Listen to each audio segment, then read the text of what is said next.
Alhamdulillah wassalatu wassalamu ala Rasulillah wa ala alihi wa sahbihi wa mawalah wa la hawla wa la quwata illa billahi wa ba'du.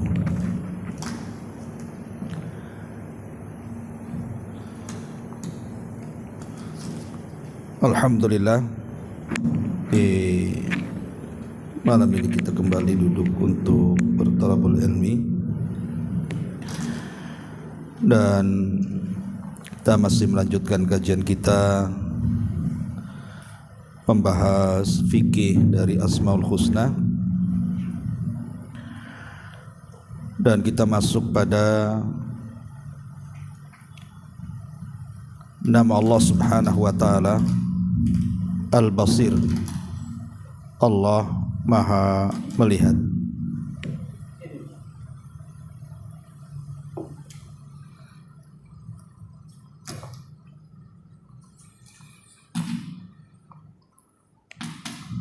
Baik, ma'asyiral muslimin yang dimuliakan Allah Subhanahu wa taala,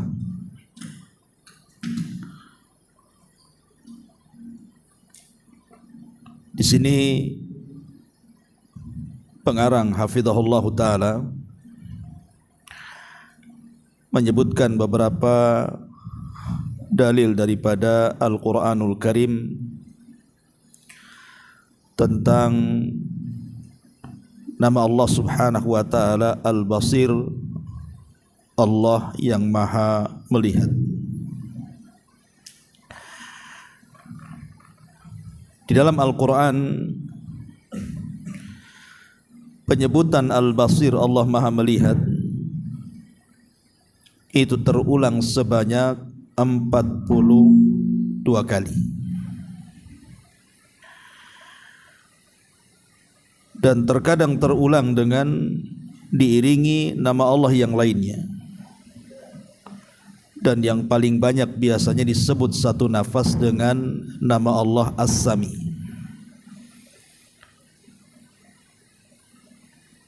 Dan itu juga banyak dalam Al-Quranul Karim. Seperti Allah Subhanahu wa ta'ala mengatakan, Innahu huwas sami'ul basir. Taib, ma'asyiral muslimin yang dimuliakan Allah Subhanahu wa ta'ala, kalimat Al-Basir, Allah Maha Melihat, ini memiliki banyak makna. Saya akan sebutkan pendapat para ulama tentang perkataan dari kalimat Al-Basir. Di antaranya Imam Al-Khattabi rahimahullahu ta'ala mengatakan, arti Al-Basir adalah Al-Alimu bi khafiyatil umuri. Jadi Allah Maha Melihat artinya Allah mengetahui dari perkara-perkara yang tersembunyi dan terselubung. Jadi bagi kita mungkin perkara itu tidak bisa dilihat, tapi bagi Allah Subhanahu wa ta'ala perkara itu mudah dilihat. Kemudian juga berkata Imam Al-Alusi rahimahullahu ta'ala, maksud Al-Basir adalah khabirun bihim wa bi ahwalihim wa bi af'alihim.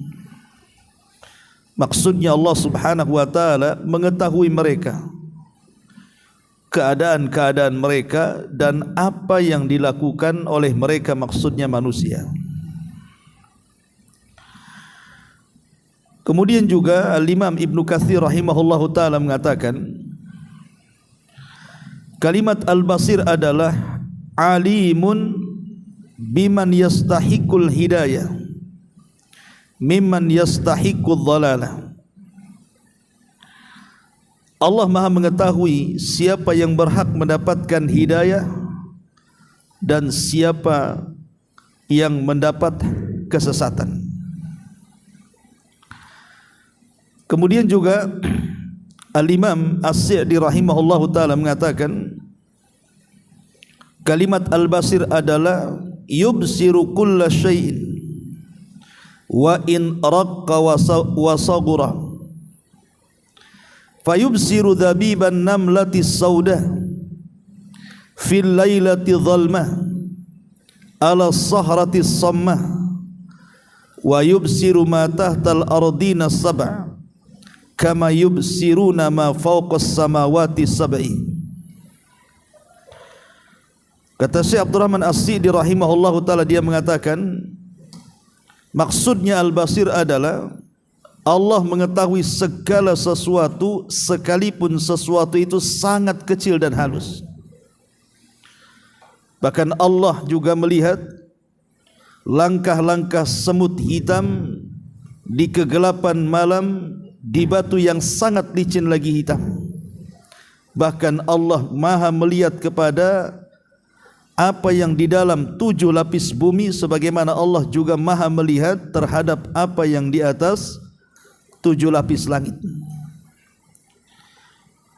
Dan banyak juga perkataan para ulama tentang kalimat Al-Basir. Dari sini kita simpulkan bahwa Al-Basir itu maknanya ada 4. Jadi kalau lihat perkataan para ulama tadi, kalau kita simpulkan makna Al-Basir itu ada 4. Yang pertama, maksudnya Allah Subhanahu wa taala Maha melihat atas segala sesuatu, baik yang kecil ataupun yang besar, baik yang manusia tampak ataupun yang manusia tidak tampak. Allah Maha melihat. Ini yang pertama. Yang kedua, Allah Subhanahu wa taala Maha mengetahui terhadap hamba-hambanya tentang kondisi-kondisi mereka, perbuatan-perbuatan mereka, termasuk dari manusia siapa yang berhak mendapatkan hidayah dan siapa yang ditakdirkan mendapatkan kesesatan. Ini yang kedua. Kemudian yang ketiga, bahwa makna Al-Basir adalah di mana Allah Subhanahu wa taala pemilik seluruh pendengaran dan penglihatan hamba-hambanya. Dan yang terakhir,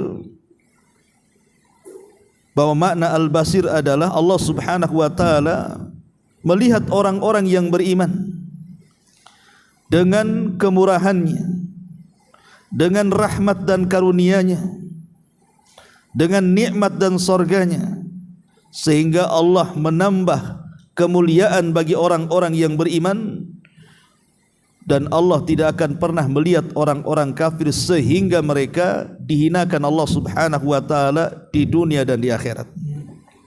Itulah 4 makna yang disebut oleh para ulama tentang makna Al-Basir. Taib. Untuk memahami makna Al-Basir, bahwa Allah Subhanahu wa taala Maha melihat, kemarin kita sudah singgung bahwa beriman kepada nama Allah Subhanahu wa taala bukan hanya meyakini tentang wujudnya Allah saja. Artinya kita meyakini Allah Maha melihat, semua orang pun meyakini Allah Maha melihat. Karena tidak ada orang yang mengatakan Allah itu buta. Yang terpenting dari pemahaman Al-Basir adalah ketika kita yakin bahwa Allah itu Maha melihat, maka yakinlah bahwa setiap perbuatan kita dilihat Allah Subhanahu wa taala. Itulah yang melahirkan kebaikan pada diri kita. Dahulu Amirul Mukminin Umar bin Khattab radhiyallahu an, satu hari berjalan di tengah malam, dan ini sering saya ceritakan. Kemudian tiba-tiba dari sekian tenda yang sudah digelapkan itu, ada tenda yang menyala. Padahal kita tahu bahwa lampu bagi tenda-tenda itu disediakan pemerintah. Artinya dinyalakan jam sekian dan dimatikan jam sekian. Tapi ada satu tenda itu yang menyala. Jadi Umar bin Khattab radhiyallahu an kemudian mendekati tenda itu. Rupanya dalam tenda itu ada percakapan seorang wanita, seorang ibu dengan putrinya. sang ibu mengatakan kepada putrinya ini bahwa besok kalau kita hendak menjual air laban, air susu, kita campur aja dengan air supaya makin banyak, secara otomatis juga banyak untungnya. Maka putrinya mengatakan, jangan, amma alimti ya ummi anna Umara naha an majzil labani bilma. Wahai ibuku, kau kan sudah tahu bahwa Umar Amirul Mukminin melarang tidak boleh mencampur air dengan susu. Maka ibunya mengatakan, wa aina Umar hatta yarana. Engkau bicara tentang Umar, di mana Umar? Umar tidak pernah melihat kita. Padahal Umar ada di samping tendanya itu.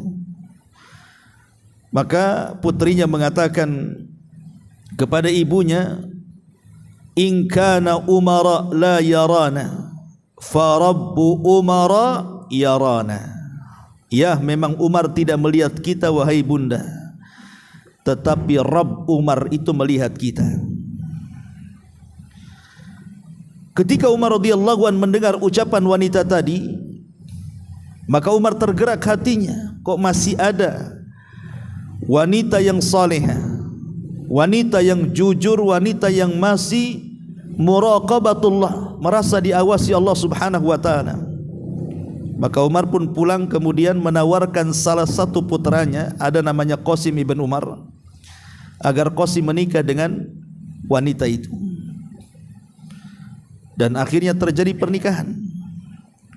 Dari pernikahan Qasim bin Umar dengan wanita itu lahirlah seorang anak wanita namanya Laila.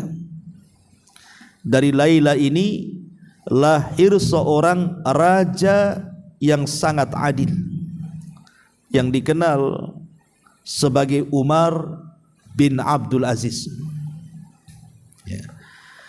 Yang ingin saya katakan, bagaimana wanita mulia ini memahamkan kepada ibunya bahwa Allah itu basir, Allah itu maha melihat. Makanya dia mengatakan, in kana Umara la yarana fa rabbu Umara yarana. Walaupun Umar tidak melihat kita, tapi Rabbnya Umar melihat kita. Berarti di sini ada pemahaman apa? Wanita ini mengajarkan kepada kita tentang nama dari nama-nama Allah, Al-Basir, bahwa Allah itu maha melihat, jangan macam-macam. Makanya ketika seorang pemuda yang tidak bisa meninggalkan maksiat datang kepada Ibrahim ibn Adham rahimahullahu ta'ala, kemudian dia minta izin untuk bermaksiat, maka Ibrahim ibn Adham mengatakan, silakan engkau maksiat, tapi engkau harus melakukan 5 syarat katanya. Kalau engkau bisa melakukan 5 syarat, silakan maksiat. Lah salah satu syarat yang dikemukakan Ibrahim ibn Adham kepada anak muda yang tidak bisa meninggalkan maksiat ini, silahkan engkau bermaksiat, tapi di tempat yang Allah tidak bisa melihatmu. Silakan maksiat, tapi cari tempat-tempat yang Allah tidak bisa memandang, tidak bisa melihatmu. Maka anak muda ini mengatakan, ya mustahil lah, tidak ada tempat satupun kecuali Allah memandang kita. Artinya di sini Ibrahim ibn Adham juga mengajarkan bahwa Allah itu basir, Allah itu maha melihat. Satu hari Ibnu Umar radhiyallahu anhu, putra Umar ibn Khattab radhiyallahu anhu, diceritakan dari Nafi maulanya. Jadi satu hari kata Nafi, aku ini keluar bersama Ibnu Umar radhiyallahu anhuma menuju perbatasan kota Madinah. Kemudian di tengah jalan berpapasan dengan penggembala kambing. Akhirnya kemudian kami pun, kata Nafi dan Ibnu Umar ini, beristirahat di tengah-tengah seorang penggembala kambing itu. Ketika kami keluarkan bekal kami, kemudian kami tawarkan penggembala itu untuk makan, dia mengatakan, tidak, aku sedang berpuasa. Takjub Ibnu Umar, macam mana seorang penggembala kambing di tengah padang pasir yang sangat panas kering kelontang mampu berpuasa. Jadi Ibnu Umar radhiyallahu anhu ingin mengetes sang penggembala itu dan mengatakan, wahai fulan, bagaimana kalau seandainya salah satu kambingmu aku beli, nanti kita sembeli, kita makan sama-sama untuk buka puasa dirimu. Maka sang penggembala kambing mengatakan, oh tidak, aku ini hanya penggembala, kambing ini bukan milikku tapi milik tuanku. Maka Ibnu Umar radhiyallahu anhu mengatakan, katakan saja kepada tuanmu nanti, akalah dzi'bu, bahwa kambingnya dimakan serigala. Maka kemudian tiba-tiba sang penggembala kambing ini sambil marah kepada Ibnu Umar dan menunjukkan telunjuknya ke langit, engkau bisa berkata seperti itu? Kemudian dia mengatakan, ya fulan, aina Allah, wahai fulan, di mana Allah? Kata sang penggembala kambing itu kepada Ibnu Umar, engkau bisa mengatakan seperti itu, tapi di mana Allah? Seolah-olah dia mengatakan apa? Enggak bisa, Allah melihat kita. Di sana ada Allah yang melihat kita. Kita bisa mungkin membodohi Tuhan kita, bisa menipu Tuhan kita, tapi Allah subhanahu wa ta'ala tidak bisa ditipu. Aina Allah, di mana Allah? Maka kemudian Ibnu Umar radhiyallahu anhu takjub dengan budak itu. Kemudian ditanya, siapa tuanmu? Dia mengatakan, fulan ibn fulan. Maka Ibnu Umar datang kepada tuannya, langsung ngasih uang 1 gepok, aku merdekakan budakmu itu. Lihat, budak itu mengajarkan kepada Ibnu Umar dan kita semuanya bahwa Allah subhanahu wa ta'ala itu Al-Basir, Maha melihat. Ya. Bahkan dikisahkan oleh para ulama salaf dahulu, ada seorang anak muda yang kemudian hendak berzina dengan seorang wanita, karena wanita ini telah meminjam uang kepada sang laki-laki tadi dan tidak bisa membayarnya, sehingga laki-laki tadi mengatakan, tidak ada masalah kau tidak bayar, tetapi sebagai bayarannya kau berzina denganku. Akhirnya kemudian dengan terpaksalah wanita itu melayani laki-laki tadi karena terlilit hutang dan siap dibebaskan. Ketika hendak berzina dan kedua manusia ini sudah membuka aurat mereka dan hampir berzina, maka sang wanita mengatakan, wahai fulan, sudah kau tutup semua jendela dan pintunya? Maka sang laki-laki ini mengatakan, sudah. Kata sang wanita, ada satu pintu yang tidak kau bisa buka, kau tidak bisa tutup. Ada satu pintu yang tidak bisa kau tutup, katanya. Laki-laki anak muda ini belum paham dengan ucapan itu. Dia mengatakan, apa maksudnya semua jendela, semua pintu sudah kau tutup? Tapi wanita itu tetap mengatakan, ada satu pintu yang tidak bisa kau tutup. Kemudian laki-laki ini mengatakan, pintu yang mana? Maka wanita ini mengatakan, babullahi azza wa jal, pintunya Allah subhanahu wa ta'ala. Engkau tidak bisa menutup pintunya Allah, Dia pasti melihat kita. Maka akhirnya kemudian laki-laki ini langsung terpukul dengan ucapan itu, sadar, kemudian mengatakan kepada wanita itu, kalau begitu pergilah kamu dan hutangmu kubebaskan. Lah, ini kisah-kisah ini mengajarkan kepada kita bahwa Allah itu Al-Basir, Maha melihat. Allah itu mengetahui apapun yang ada di dasar lautan, di dalam perut gunung, bahkan di dalam perut bumi, bahkan di dalam antara langit dan bumi dan segala isinya. Allah tahu, yang manusia tidak tahu Allah tahu. Termasuk juga apa yang ada pada hati kita Allah tahu, apa yang kita amalkan Allah tahu. Sedekah yang kita sembunyikan Allah tahu. Solat malam yang kita sembunyikan di kegelapan malam, tidak ada orang yang tahu, Allah tahu. Semua amal yang kita sembunyikan Allah tahu. Dari sini membuahkan hasil banyak nantinya kalau kita betul-betul meyakini Allah itu Al-Basir. Banyak athar imaniyah, pengaruh-pengaruh keimanan pada kehidupan kita, ikhwan. Ma'asyiral muslimin yang dimuliakan Allah Subhanahu wa taala, lalu apa saja pengaruh keimanan itu ketika kita meyakini Allah Maha melihat itu? Pertama, itsbatu sifatil basari lahu azza wa jalla. Kita harus menetapkan bahwa Allah itu punya sifat Maha melihat. Dan kalau itu sudah yakin, berarti yakini juga bahwa kita harus merasa dilihat Allah. Yang kedua, kita yakin bahwa Allah Subhanahu wa taala Maha melihat dengan kondisi hamba-hambanya. Dan Allah Subhanahu wa taala Maha mengetahui dan Maha melihat kepada kita siapa di antara kita yang berhak mendapatkan hidayah dan siapa yang berhak di antara kita disesatkan oleh Allah Subhanahu wa taala. Allah tahu. Kenapa Allah tidak memberikan hidayah kepada si fulan? Kenapa Allah membuat yang si fulan pula dapat hidayah? Kenapa yang ini nasihati cepat menerima, yang itu pula degil pula? Kenapa orang ini kemudian mudah sekali untuk melakukan ibadah, kenapa si fulan pula malas? Allah semua tahu itu. Ma'asyiral muslimin yang dimuliakan Allah Subhanahu wa taala, termasuk apabila kita ini sangat yakin dan percaya bahwa Allah Al-Basir Maha melihat, lahirlah apa yang disebut dengan sifat malu. Ingat, sifat ini sifat mulia, karena Rasul yang mengatakan al-haya'u la ya'ti illa bi khairin. Sifat ini tidak mendatangkan kecuali kebaikan. Sifat malu ini tidak mendatangkan kecuali kebaikan, ya. Ketika kita yakin Allah Maha melihat, kan sifat malunya ada tuh. Ketika kita hendak maksiat tak jadi karena malu, bukan malu kepada manusia, malu kepada Allah.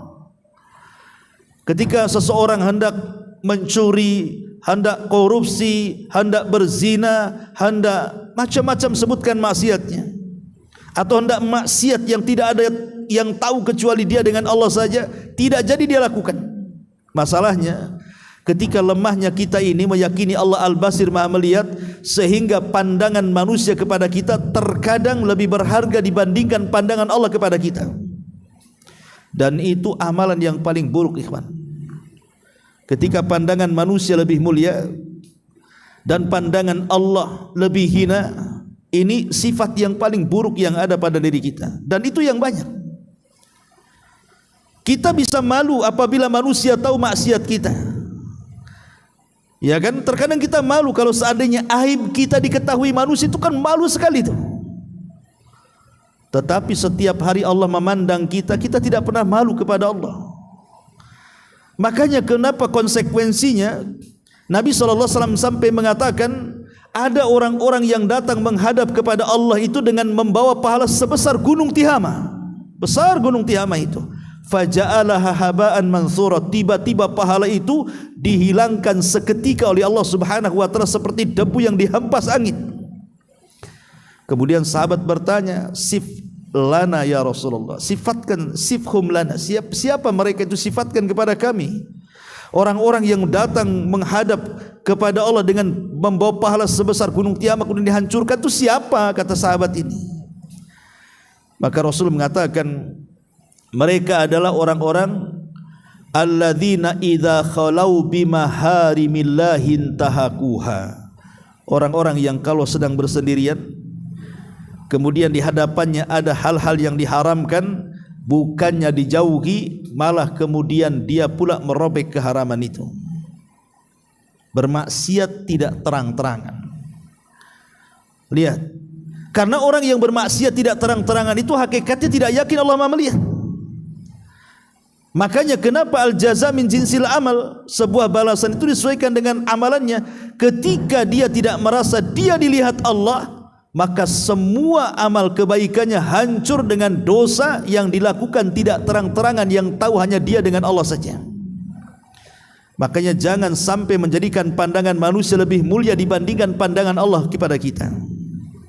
Jadi ketika kita yakin Allah Maha melihat, maknanya lahirlah sifat malu. Kemudian yang nomor 4, lahir juga sifat al-ikhlas. Jadi ketika kita yakin Allah Al-Basir, Allah Maha melihat kita, maka akan melahirkan keikhlasan.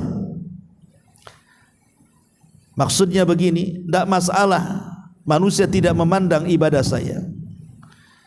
Antum umpamanya malam-malam gelap-gelap, kemudian bangun, ambil wudhu, kemudian tahajud, tidak ada yang melihat, semua sudah tertidur. Tidak ada masalah manusia tidak melihat saya, karena ada zat yang melihat saya. Itulah Allah Azza wa Jalla. Timbul keikhlasan kan? Ya. Karena kalau seandainya kemudian kita balik, kita menunggu orang melihat amalan kita, hilang ikhlasnya, yang ada riyaknya.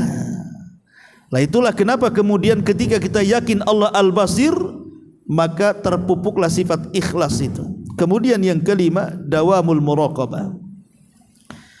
Ketika kita yakin Allah Al-Basir, maka lahir sifat muraqabah tadi. Muraqabah itu merasa diawasi Allah. Itulah yang disebut dengan sifat al-ihsan. Yang Jibril bertanya kepada Nabi SAW, apa itu ihsan wahai Muhammad? Maka Rasul SAW mengatakan, ihsan itu anta'budallaha ka'annaka tarahu fa illam takun tarahu fa innahu yaraka. Engkau beribadah kepada Allah seolah-olah engkau melihat Allah. Kalau itu tidak bisa kau lakukan, yakini Allah melihat kamu. Nah, itulah disebut muraqabah, merasa diawasi Allah. Walillahi mathalul a'la ikhwan. Permisalan Allah itu lebih tinggi. Kita saja dalam bekerja, kalau seandainya ditunggui oleh bosnya, tentu kita akan rajin. Atau ada CCTV yang mengawasinya, tentu tidak akan curang.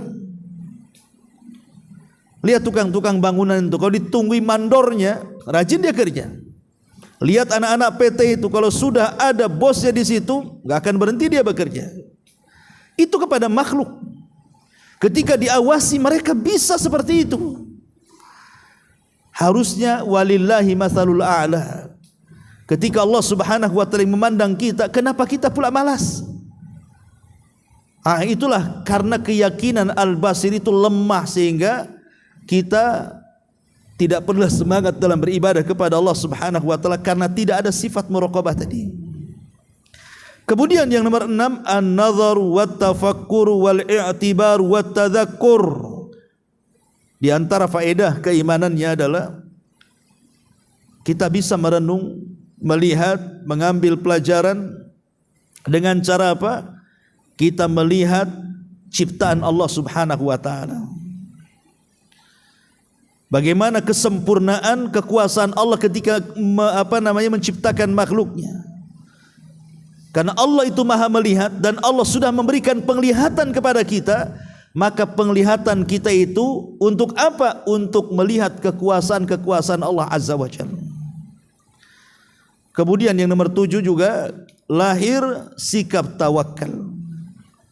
Karena Allah Subhanahu wa taala mengatakan dalam surah Al-Isra ayat 30, Inna rabbaka yabsutur rizqa liman yasha wa yaqdir innahu kana bi ibadihi khabiran basira. Sesungguhnya Rabbmu yang telah membentangkan rizkinya kepada siapa yang dikehendakinya dan sudah memberikan batasan-batasan takdirnya. Dan sesungguhnya Allah terhadap hamba-hambanya khabiran, maha mengetahui, basiran, maha melihat. Artinya ma'asyiral muslimin yang dimuliakan Allah Azza wa Jalla, kita jangan sangka bahwa ketika Allah Subhanahu wa taala menguji kita dengan susahnya ekonomi, ya, dengan diberikan ujian kesehatan, dengan banyaknya masalah, jangan dikira Allah tidak melihat kita. Allah melihat kita. Dan Allah tahu maslahat kepada kita. Makanya sering saya katakan, terkadang Allah Subhanahu wa taala memandang hamba-hambanya itu untuk memberikan sesuai dengan kemaslahatannya. Ada orang-orang yang dikirim oleh Allah, ujian itu dalam rangka memang sengaja Allah mengadabnya karena dia sudah kurang ajar. Tapi ada juga Allah yang kirimkan bencana itu terkadang hanya untuk mengujinya. Allah ingin melihat jujur enggak keimanannya atau tidak. Atau terkadang Allah Subhanahu wa taala memberikan musibah itu untuk mengangkat derajatnya. Allah melihat semuanya. Dan Allah sudah mentakdirkan, sehingga dari sinilah lahir sikap tawakal itu, sidqul i'timad Allah, kejujuran penyandaran diri kita kepada Allah Subhanahu wa taala, ya. Kemudian juga yang nomor 9, kalau kita tahu bahwa Allah Al-Basir, Maha melihat, maka ini harusnya membawa kepada kita untuk menjaga badan kita dari kepala sampai kaki, menjaga hati-hati kita, dan tidak melakukan hal-hal kecuali apa yang Allah cintai dan Allah redhoi. Karena ketika kita melakukan hal-hal yang di luar daripada yang Allah cinta dan ridhoi, pasti Allah Maha melihat dan Allah mencatatnya dan Allah akan membalasnya. Kemudian yang nomor 10, muncul taladzud bil ibadah, kelezatan dalam beribadah, karena kita merasa dilihat Allah. Antum salat, Allah melihat. Kita sedekah sembunyi-sembunyi, Allah Maha melihat. Muncullah taladzud, kelezatan dalam ibadah. Kemudian juga menjadikan kita banyak melakukan amal saleh. Al-iktsar minat ta'at, memperbanyak amal saleh, walaupun orang tidak tahu kan, tapi Allah tahu. Sehingga selesai melakukan ini, dia melakukan yang lainnya, selesai yang lainnya, dia melakukan yang lainnya juga dari ketaatan kepada Allah Subhanahu wa taala. Dan bukan hanya itu saja, muncul perasaan takut. Dan takut itu bagian daripada ibadah. Takut karena Allah melihat kita, dan banyak lagi pengaruh-pengaruh keimanan dari Allah Subhanahu wa taala Maha melihat. Dan yang terpenting dari kajian Al-Basir ini yang paling pentingnya kalau antum mengaji Asmaul Husna adalah kita bisa berdoa dengan Al-Basir. Ya. Jadikan kalimat Al-Basir ini tawassul kita kepada Allah saat berdoa. Makanya kalau kita lihat di dalam Al-Quran, ketika Nabi Musa alaihi salatu wassalam meminta kepada Allah agar Harun abangnya itu menemani dia untuk menghadap Fir'aun, karena Fir'aun ini pandai bicara, sementara Musa pula pelat tak pandai bicara. Lah Harun ini punya keahlian orator, retorika bicara yang luar biasa. Dan Musa tahu yang bisa menghadapi Fir'aun adalah abangnya. Maka dia meminta kepada Allah Subhanahu wa taala agar abangnya dijadikan nabi untuk menemani dakwah dia menghadapi Fir'aun. Perhatikan Allah Subhanahu wa taala berfirman dalam surah Thaha ayat 25 sampai 36, qala rabbi israh li sadri wa yassir li amri wahlul 'uqdatam min lisani yafqahu qawli waj'al li wazira min ahli Haruna akhi ushdud bi azri wa ashrikhu fi amri kay nusabbihuka katsira wa nadhkuruka katsira innaka kunta bina basira. Ya. Musa mengatakan, ya Rabb, kami lapangkan dadaku, mudahkan urusanku, keluarkanlah pelat dalam mulutku supaya si Fir'aun paham dengan kata-kataku. Ya. Kemudian juga kata Musa, jadikanlah untukku seorang penolong, yaitu Harun saudaraku, supaya bisa memperkuat dakwahku dan bisa berserikat dalam urusanku, agar aku bisa senantiasa bertasbih kepadamu dengan tasbih yang banyak dan mengingat dirimu dengan mengingat yang banyak. Kenapa? Innaka kunta basiro, karena engkau ya Rabb adalah maha melihat bagi kita. Lihat bagaimana Nabi Musa alaihi salatu wassalam menggunakan Al-Basir untuk dijadikan doa permintaan kepada Allah Subhanahu wa taala. Maka kalau kita hendak berdoa, umpamanya kita ini minta dimudahkan urusan kita, mungkin kita sedang kesulitan, kesusahan ekonomi, kesulitan, sebutkan kesulitan apa saja, maka jadikan Al-Basir ini sebagai tawassul kita kepada Allah. Dengan cara apa? Dengan cara menyebut-nyebut ya Basir, ya Basir, wahai zat yang maha melihat, wahai zat yang maha melihat, lihatlah kondisiku, angkatlah semua kesulitanku, mudahkanlah semua urusanku, lancarkanlah semua rizkiku, dan begitu seterusnya. Jadi Al-Basir ini bisa kita gunakan untuk berdoa dan bertawassul dengan nama-nama Allah Subhanahu wa taala. Itu yang paling penting kalau kita mempelajari nama dan sifat-sifat Allah Subhanahu wa taala. Taib. Di sini mu'allif rahimahullahu taala menyebutkan beberapa dalil tentang kalimat Al-Basir. Di antaranya Allah mengatakan laisa kamitsli syai'un wa huwas samiul basir. Tidak ada satupun yang serupa dengan Dia dan Dialah yang Maha mendengar lagi Maha melihat. Sini ada kalimat Al-Basir. Kemudian Allah juga mengatakan innallaha kana sami'an basira. Sesungguhnya Allah adalah Maha mendengar lagi Maha melihat. Dan Allah juga mengatakan wallahu bima ta'maluna basira. Dan Allah Maha melihat dengan perbuatan kalian. Wallahu basirum bil ibad. Allah Maha melihat akan hamba-hambanya. Innahu bikulli syai'in basir. Sesungguhnya Dia Maha melihat segala sesuatu. Innahu biibadihi khabirum basir. Sesungguhnya Dia Maha mengetahui keadaan hamba-hambanya lagi Maha melihat. Ya. Al-Basir kata beliau adalah zat yang melihat segala sesuatu meski kecil. Dia dapat melihat seekor semut hitam yang melata di atas batu yang hitam kelam pada malam yang gelap gulita. Dia dapat melihat perjalanan makanan dalam tubuh manusia dan peredaran darah dalam urat badannya. Dia bisa melihat apa yang ada di bawah lapisan bumi yang 7, sebagaimana Dia bisa melihat apa yang di langit ke-7. Selain itu Dia sanggup melihat gerakan alis manusia dan mata-matanya, termasuk mata-mata yang berkhianat. Allah tahu. Makanya Imam Ibnul Qayyim rahimahullah ta'ala mengatakan Al-Basir adalah yang sempurna penglihatannya. Dia melihat perincian penciptaan seekor semut yang kecil dan anggota tubuhnya, daging, darah, otak, urat-urat. Dia melihat semut yang melata di atas batu yang hitam kelam pada malam yang sangat gelap gulita. Kesimpulannya adalah Allah zat yang Maha melihat atas segala sesuatu, yang kecil, yang besar, yang halus, yang kasar, yang tersembunyi dalam tanah, yang tampak, dan semuanya Allah Maha melihat dan melihat segala sesuatu yang ada di langit dan ada di bumi. Itu ucapan beliau. Kita loncat saja ya, kita enggak usah baca. Kemudian juga di sini hadis yang sahih dari Rasulullah SAW mengatakan bahwa Allah memiliki 2 mata. Yaitu ketika Rasul mengatakan tentang mensifati Dajjal, apa kata Rasul? Innahu a'war wa inna rabbakum laisa bi'awar. Sungguhnya Dajjal itu memiliki cacat pada salah satu matanya, dan sesungguhnya Rabb kalian tidak cacat matanya. Dari sini kita tahu bahwa Allah itu berbeda dengan Dajjal. Kalau Dajjal itu kan tidak sempurna penglihatannya karena cuma 1 mata. Tapi Allah itu sempurna penglihatannya karena Dia memiliki 2 mata.